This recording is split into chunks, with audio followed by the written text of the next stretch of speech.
आप सबको मेरे तरफ से हैप्पी जन्माष्टमी एंड जय जगन्नाथ। कैसे हैं आप सब। आज मैं एक रेसिपी बनाई हूँ, खीर बनाई हूँ। उसके साथ में घर में मैं कैसे जन्माष्टमी की पूजा की हूँ वो भी बताई हूँ।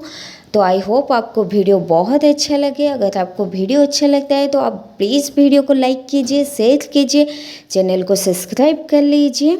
तो मैं यहाँ पे खीर बनाने के लिए उसका एक चावल आता है जो खीर राइस होता है, उसको मैं भिगा के आधे से 1 घंटा के लिए छोड़ दूँगी। तब तक मैं यहाँ पे खीर का प्रिपरेशन कर लेती हूँ। सबसे पहले मैं यहाँ पे थोड़ा सा चीनी लूँगी, उसको कैरमलाइज कर लूँगी ताकि खीर का कलर जो है वो बहुत अच्छा आता है।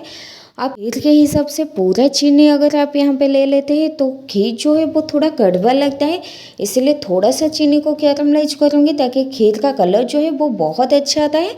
एंड जितना चीनी जो है वो लास्ट में मैं यूज करने वाली हूँ, तो थोड़ा सा चीनी लेके मैं यहाँ पे कैरमलाइज कर रही हूँ ताकि कलर बहुत अच्छा है। ब्राउन कलर आने तक चीनी जो है वो स्टार्टिंग में इकट्ठा होने लगेगा, एक छोटा छोटा हार्ड सा बॉल्स जैसा होने लगेगा। तो आप उसको चम्मच के हिसाब से आप इसको तोड़ लीजिए। जैसे ही कलर आपको जितना कलर चाहिए आप उसी हिसाब से कलर कर लीजिए। उसके बाद पानी डाल देना है। पानी डालने के बाद ये तुरंत हार्ड हो जाता है। तो 1 से 2 मिनट बॉईल होने के बाद चीनी जो है वो पानी में पूरा मिक्स हो जाएगा। और मैं भी 1 से 2 बार बनाई हूँ। पूरा चीनी को जब आप कैरमलाइज कर लेते हैं तो खीर जो है वो थोड़ा कड़वा लगता है, मतलब टेस्ट में इतना अच्छा नहीं आता है। इसीलिए मैं जब भी खीर बनाती हूँ तो थोड़ा सा चीनी कैरमलाइज करती हूँ ताकि कलर बहुत अच्छा है। लास्ट में बाकी जो चीनी है वो ऐड कर लेती हूँ मैं। जैसे ही पानी थोड़ा गर्म हो जाएगा मैं यहाँ पे दूध को डाल रही हूँ, लेकिन दूध को मैं फ्रीजर में रख दी थी, निकालना ही भूल गई थी। इसी वजह से दूध जो है वो पूरा आइस हो गया था। तो ऐसे ही दूध आप डाल दीजिए। मैं फुल फैट क्रीम ली हूँ। दूध बॉईल होने तक मैं यहाँ पे काजू और एलमंड को चॉप कर रही हूँ। अगर आपको पिस्ता पसंद है तो आप पिस्ता भी डाल सकते हैं। जो जो ड्राई फ्रूट्स पसंद है आप खीर में वो सब कुछ डाल सकते हैं। मैं काजू, किशमिश और एलमंड ही डालती हूँ। आप देख सकते हैं दूध में 2 से 3 उबाल आ गया है। ज़्यादा नहीं पकाना है दूध को, बस 2 से 3 उबाल आने तक। और गैस का फ्लेम मीडियम रखना है।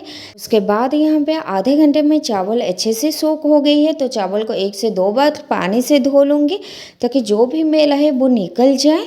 और चावल को मिक्सर में दरदरा सा पेस्ट बनाना है, मतलब एक चावल को 2 या 3 हिस्सों में उसका टुकड़ा होना चाहिए। आप बस मिक्सर को ऑन ऑफ करते रहिए। 1 सेकंड के लिए बस ऑन कीजिए और ऑफ कर लीजिए।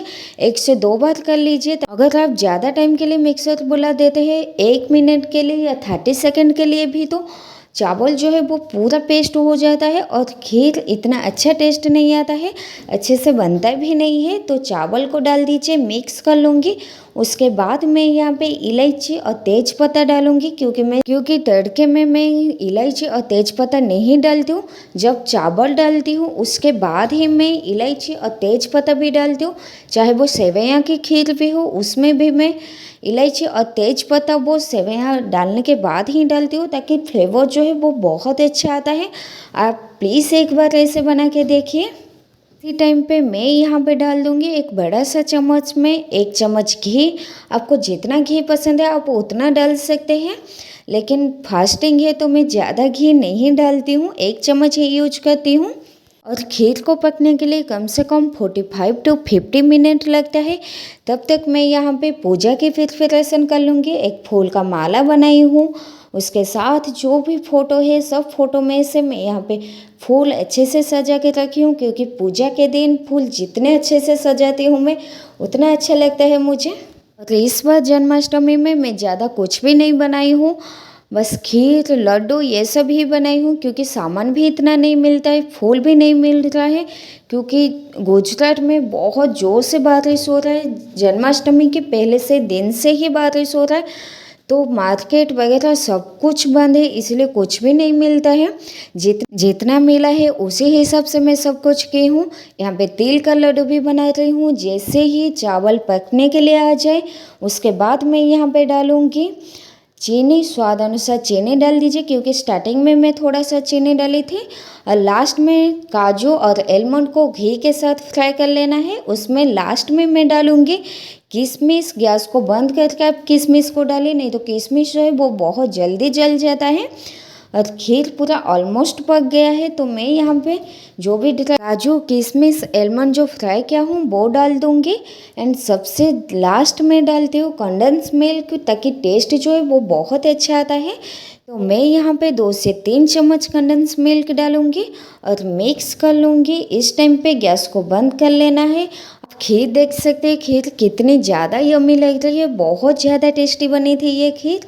और खीर को आप इतना पतला रखिए, क्योंकि जब खीर ठंडा हो जाता है ना तो वो बहुत ज़्यादा गाढ़ा हो जाता है, इसीलिए थोड़ा सा पतला ही रखिए। खीर बन गई है, तिल का लड्डू भी बन गया है। तो मैं यहाँ पे बूंदी बना रही हूँ लड्डू बनाने के लिए, और आप देख सकते हैं लड्डू भी बन गई है। तो थोड़ा, और जन्माष्टमी के दिन इतनी जोर से बारिश हो रही थी ना, उससे पहले से ही बारिश स्टार्ट हो गया है, लेकिन उस दिन बहुत ज़्यादा बारिश हो रही थी। तो जैसे लगता है कि आज ही कृष्ण जी जन्म होने वाले हैं। प्रसाद यहाँ पे जितना बनाना था मुझे उतना प्रसाद बन गई है। बाकी के जो ठाकुर जी है उनको भी मैं अच्छे से सजा लिया हूँ, पूरा घर भी सज गई है। तो मैं यहाँ पे अभी फ्रूट्स को साफ़ कर रही हूँ, उसके बाद मैं यहाँ पे कान्हा जी को नहलाऊँगी। तो सबसे पहले मैं यहाँ पे कृष्णा जी को हल्दी के पानी से नहलाती हूँ, उसके बाद पंचामृत जो होता है उसी से नहलाती हूँ। 5 चीज़ों से बनती है, दूध, दही, गंगा जल, उसके साथ शहद होता है, तुलसी का पत्ता, ये पांचों से बनता है पंचामृत। और आप चाहे तो इसे मिक्स करके एक साथ ही डाल सकते हैं या फिर अलग अलग से भी डाल सकते हैं। तो मैं यहाँ पे एक के बाद एक डाल रही हूँ। पंचामृत से नहलाने के बाद मैं यहाँ पे थोड़ा सा, उसके बाद मैं यहाँ पे साफ़ पानी से नहला देती हूँ। अगर कुछ भी उधर इधर हो तो आप मुझे कमेंट करके बताइए कि कैसे करना है। मुझे जितना पता है मैं उसी हिसाब से कर लेती हूँ। उसके बाद ठाकुर जी को अच्छे से साफ़ करके मैं यहाँ पे एक नया कपड़ा पहना देती हूँ। आप मुझे बताइए कि आपको ये ड्रेस कैसा लगा। तो ठाकुर जी को नया कपड़ा पहनाने के बाद मैं यहाँ पे चंदन और कुमकुम लगाती हूँ। उसके बाद पगड़ी बांध के ठाकुर जी को अपने स्थान में बिठा देती हूँ। और कृष्णा जी को तुलसी पत्ता बहुत ज़्यादा प्रिय है, इसलिए एक तुलसी पत्ता भी डालती हूँ। जितना मुझे मिला सामान उसी हिसाब से मैं पूजा कर रही हूँ, ज़्यादा नहीं मिला था मुझे सामान बारिश की वजह से। और आप खीर देख सकते हैं कितना ज़्यादा गाढ़ा हो गया है। तो प्रसाद में मैं यहाँ पे खीर बनाई हूँ, उसके साथ लड्डू और एक तिल का लड्डू। तिल का लड्डू का वीडियो चाहिए तो मैं पहले से ही अपलोड किया हूँ तिल का लड्डू।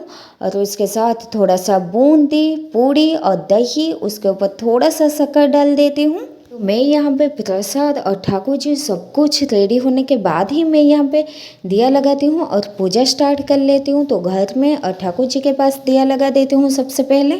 श्रीमद् भागवत गीता में जो 10वें स्कंद है ना, उसमें कृष्ण जन्म के बारे में लिखा है, इसलिए वो अध्याय पढ़ लेती हूँ। उसके बाद भगवत गीता का एक अध्याय और जो भी स्तुति मंत्र जो भी है वो पढ़ने के बाद मैं यहाँ पे प्रसाद लगा देती हूँ।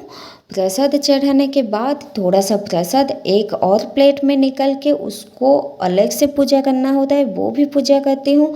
नारियल, फ्रूट्स वगैरह सब कुछ चढ़ाने के बाद लास्ट में मैं यहाँ पे आरती कर लेती हूँ। और पूजा मुझे भी इतना परफेक्ट नहीं आता है, तो कुछ भी गलती हुई है या फिर कुछ रह गया है तो आप मुझे बता सकते हैं। उसके बाद मैं यहाँ पे, हम दोनों मिल के यहाँ पे आरती कर रही है भगवान जी का। आरती होने के बाद मेरा फेवरेट पार्ट जो शंख फूंकना होता है पूजा में, वो मुझे बहुत ज़्यादा पसंद है, तो शंख मैं यहाँ पे फूंक रही हूँ। इसी के साथ पूजा कंप्लीट होती है।